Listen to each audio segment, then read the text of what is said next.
Guys welcome back to Kavina's world. અને આજે અમારા સ્પેશિયલ ડે પર અમે લોકો અત્યારે કરી રહ્યા છીએ આઈસ્ક્રીમ પાર્ટી. અને મારા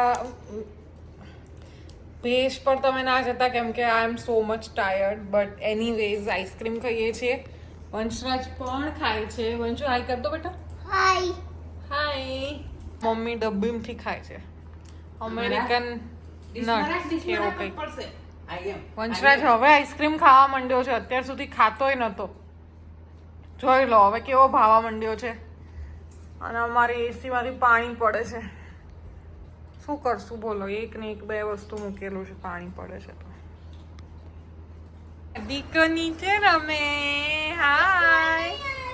હજી કોઈ નહીં આવ્યું, તું એકલો એકલો રમ.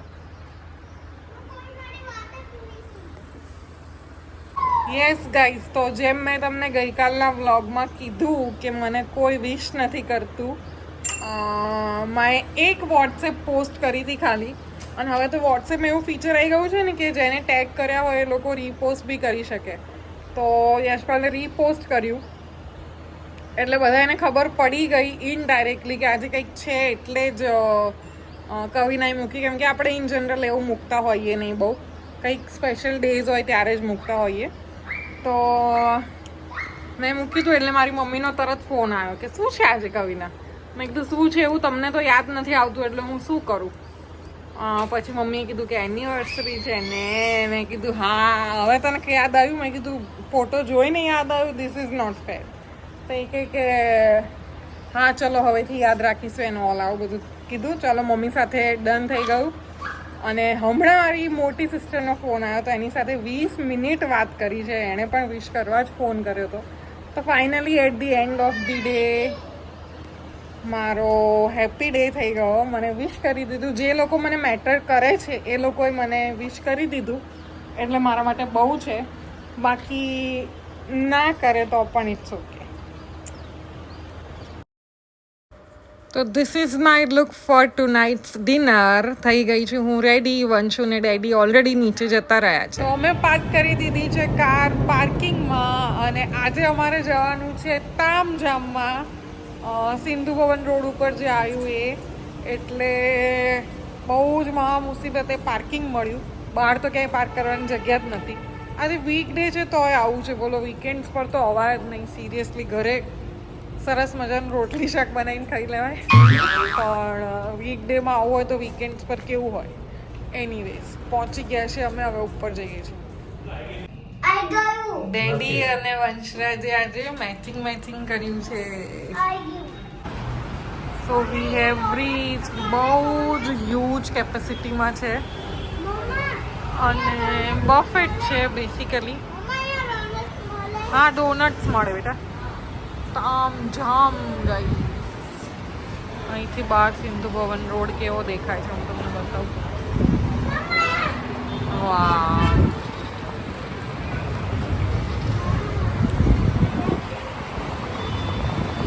આપણે પહોંચી ગયા છીએ તામઝામમાં.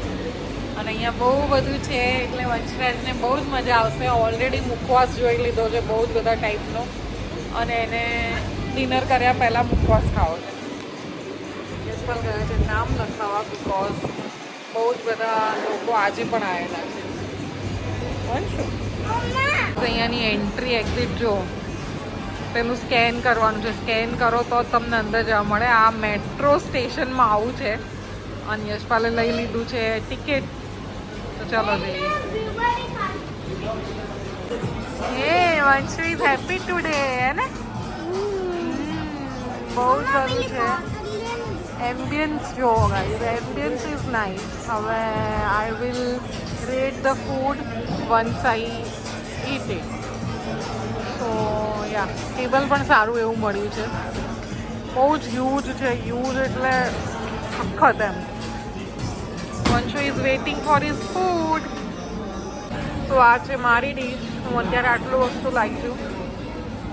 અને આ છે વંશુની ડીશ. એને પહેલાં લાવી દીધું હતું એટલે ભાઈ થોડું થોડું ખાઈ લીધું છે. અને હવે ખાય છે ફ્રેન્ચ ફ્રાઈઝ. હે ને બેટા?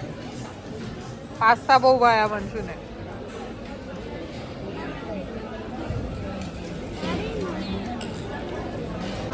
આ વંશુની ડીશ છે, પણ મારી ડીશ ઓલમોસ્ટ ફિનિશ થઈને રિપીટમાં ખાલી એક નૂડલ્સ આવ્યા છે અને બાકી પનીરની સબ્જી રોટી લાવી છું. વંશુ ખાશે. અને સ્વીટ આ ચોકો લાવા બહુ જ ટેસ્ટી છે.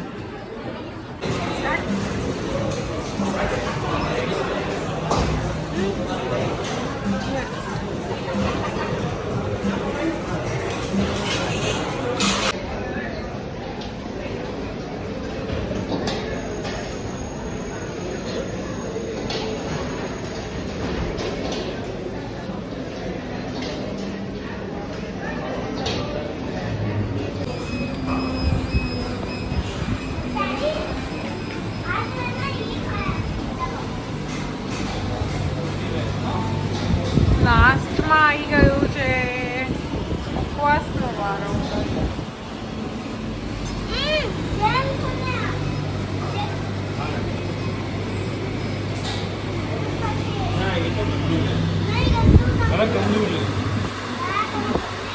સો હાઉ વોઝ તામઝામ? નાઈસ ને, સારું. એટલે ભાઈ ફૂડ ક્વોલિટી સારી હતી. હા, અને વસ્તુ બી બહુ જ બધી હતી. હા, નો વન કેન ઈટ આટલું બધું. વંશરાજ કેવું હતું બેટા ખાવાનું? મસ્ત. ચલો વન લાસ્ટ ટાઈમ તામઝામ, બીકોઝ હવે તો આવવાનું નથી. સિંધુ ભવન રોડ. ગાઈઝ અમે લોકો જમીને આવી ગયા છીએ ઘરે પાછા અને વંશુ બહુ મલકાય છે. કેમ બેટા? કોણ દેખાયું તું? અહીંયા આવીને કહી દે જલ્દી કેમેરામાં.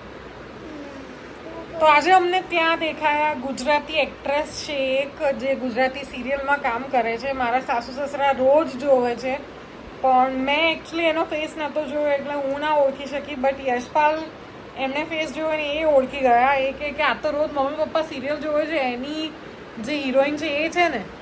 પછી મને તો પાક્કું યાદ નહોતું, કેમ કે હું એટલું બધું સિરિયલ એ લોકો જોતા હોય ત્યારે ધારી નથી જોતી કે કોણ છે. એટલે વેટ બેટા. તો યશપાલે જોયેલી હશે ને, એને દેખાઈ ગયું. તો પછી અમે ગૂગલ કર્યું કન્ફર્મ કરવા માટે કે એ જ છે કે નહીં. અને એ લોકો પણ જમવા આવ્યા હતા, એની ફેમિલી સાથે હતી અને અમે પણ જમવા ગયા હતા. પણ પછી અમે વિચાર્યું એવું કોઈને જમતા વખતે ડિસ્ટર્બ ના કરાય એટલે અમે ના ગયા. બાકી 90% એવો થઈ જ ગયો. તો મૂડ કે જઈને બોલાવીએ અને વિડીયો કોલ કરીને મમ્મી પપ્પાને બતાવીએ, બિકોઝ મમ્મી પપ્પા રોજ જોવે એટલે એ લોકો ખુશ થઈ જાય ને કે કોઈ મળ્યું હોય એવી રીતે. પણ કીધું કોઈને ખાતા વખતે ક્યાં ડિસ્ટર્બ કરીએ, એટલે પછી અમે ના ગયા. ગાઈઝ અમે લોકો આજે પહેલી વાર ટ્વિનિંગ કર્યું હતું, મેં, વંશુએ અને યશપાલે. ત્રણેય basic green and black. Vanshu બહુ જોરથી પછાડ્યું. જોયું આ છોકરો આવું જ બધું કરે એટલે મમ્માને ગુસ્સો આવે.